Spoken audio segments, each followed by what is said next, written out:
Hi, my name is Crystal Dicken. I'm assuming the role of Supply Chain Manager. I'll be going over what is supply chain risk and an action plan to mitigate these risks.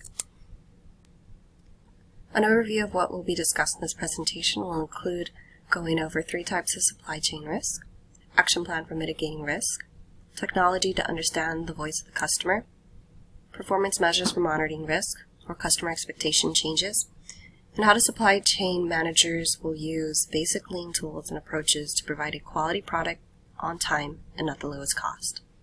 Let's get started. 3 types of supply chain risk are natural disasters or outbreaks, labor strikes, and political. Natural disasters can be earthquakes, tsunamis, volcanoes, hurricanes, and droughts. There are also human-made ones like the COVID-19 outbreak that has become a pandemic. This affects trade. An example can be ocean shipments that are too dangerous to sail under harsh weathers.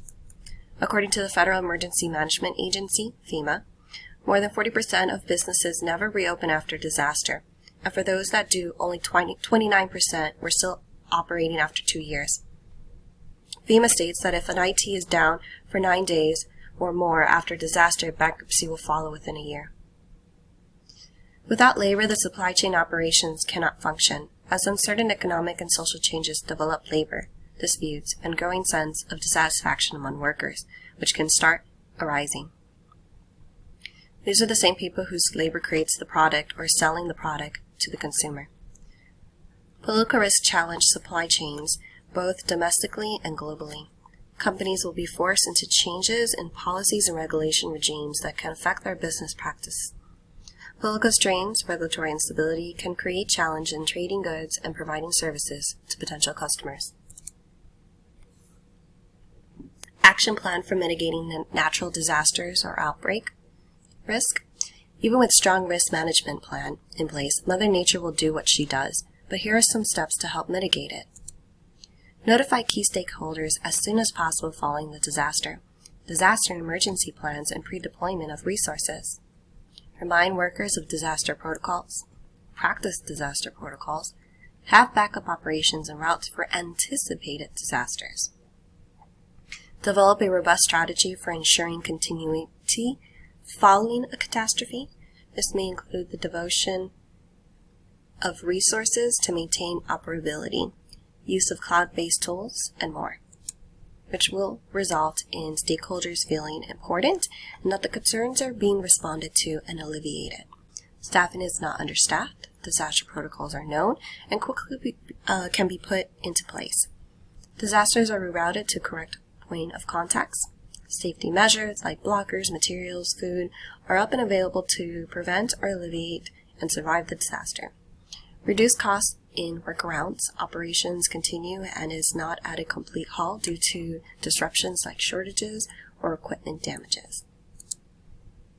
Action plan for mitigating labor strikes. Comply with labor and safety rules. Be aware of new compliance issues. Pay attention to workers' concerns. Handle them methodically. This means complying with federal rules at every step of an employee's time with the company, as well as leaders do their due diligence while managing measurable competing priorities. Leaders cannot jump and pressure orders just to keep up with competition and not anticipate risk of failure because they forgot to do their due diligence to their workers as well. So treat workers good and right. Invest the time to make them happy. Do not overwork the workers, especially when they're overworked currently. Avoid the shortcut route.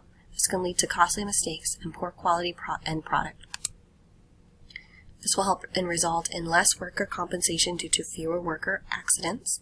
More satisfied workers mean productive workers, allowing the company to keep up with the competition, which translates into increased sales, and keeping to deadlines.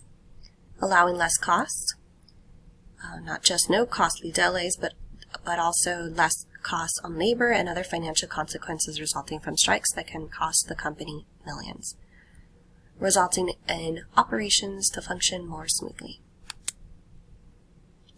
Action plan for mitigating politics. Maintain stricter level of compliance in operations, even if governments allow for a less stringent approach. Stay on top and aware of changes in policies. Political violence country rules of law, taxes, tariffs, corruptions, economic stability, and infrastructure of the country the company is doing business with. Network to build relations with the right people, which result in the company being proactive and not reactive. Reduction in compliance violations, which helps stop any disruptions in the operations and costs.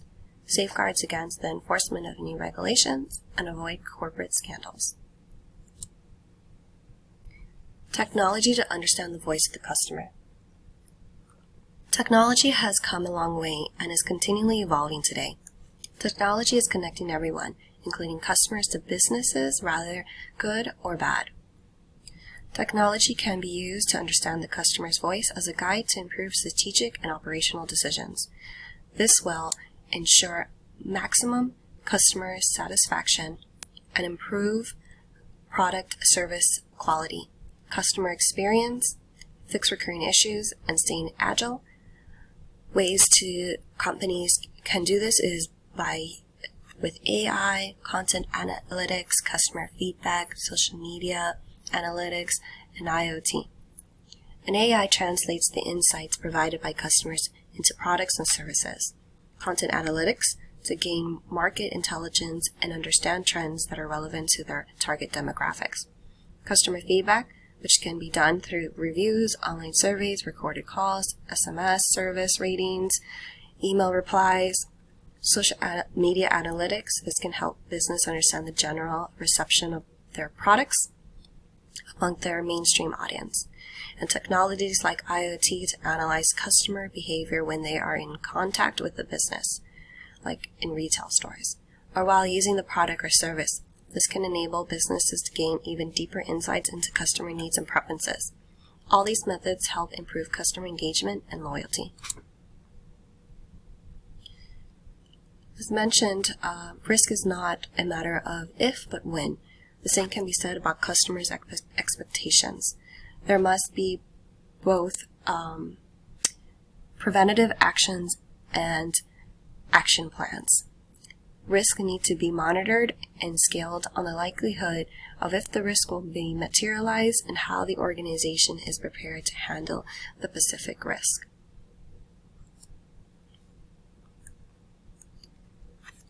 Technology has helped organizations make the process of monitoring a lot easier by identifying and tracking the leading indicators of risk, as well as time-saving costs and improved product forecasting. Technology is customizable to meet the organization needs to monitor impact, likelihood, and preparedness perspectives. This means each department within an organization can customize the tech monitoring devices, one to monitor political and customers' demand changes, one to keep up with compliance updates, another quality issues, and an extra to monitor real-time weather reports to track hurricane risk on coastal waters.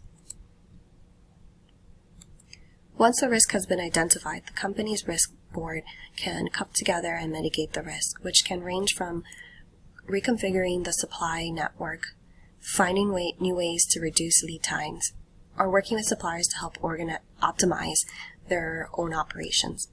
This type of meeting should be done periodically to discuss the top risk in the supply chain, ways to improve the supply chain, and ensure execution of mitigating actions. It is critical to have an early warning system to track the top risks to maximize the chance of mitigating or at the very least limiting the impact from their occurrence. This means creating a risk-aware culture so that everyone is on the same page. This is a strong defensive layer in battling unknown risks that can threaten operations. How to create such barriers is by an acknowledgement of good and bad news, fostering openness and not pointing fingers, which not create a we mentality, but an I mentality to work together. We want a we to make resolutions, to create resolutions more rapidly. To do this, leaders must be transparent about the risk, its cost, and its effects. Leaders can then empower employees to react. This is responsiveness, ownership, the situation where each member can feel they play a part in what's to come next. All this requires a mindset of respect for each member of the team and the organization. so the actions are not negative, positive. The Lean principle is the process of maximizing customer value while minimizing waste, which also brings value to the employees and organization. Lean operations is not as simple as companies would prefer, but require discipline and application of good operation management tools and approaches to achieve them. Not just moving products from one location to the next, but the whole operation of the company. Risk is factored into all business functions and processes. Managers must use basic Lean tools and approaches to provide a quality product on time and at the lowest cost.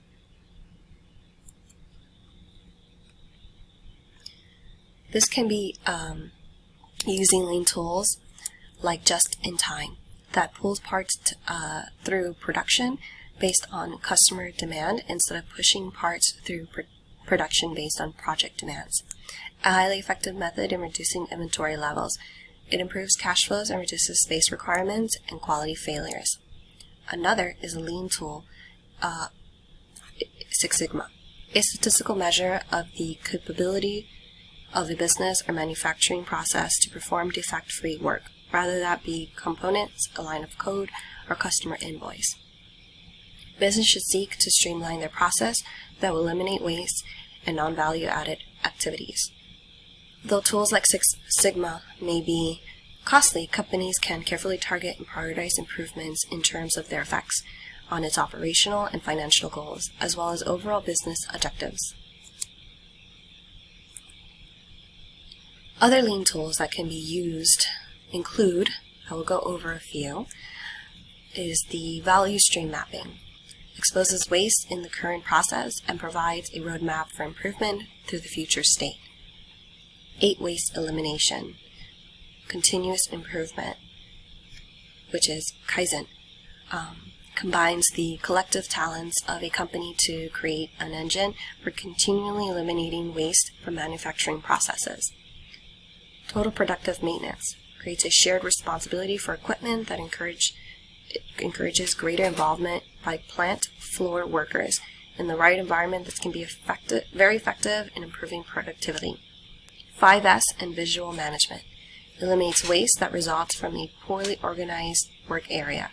Process mapping exercise exposes waste in the current process and provides a roadmap for improvement through the future state. Supply development is the last one.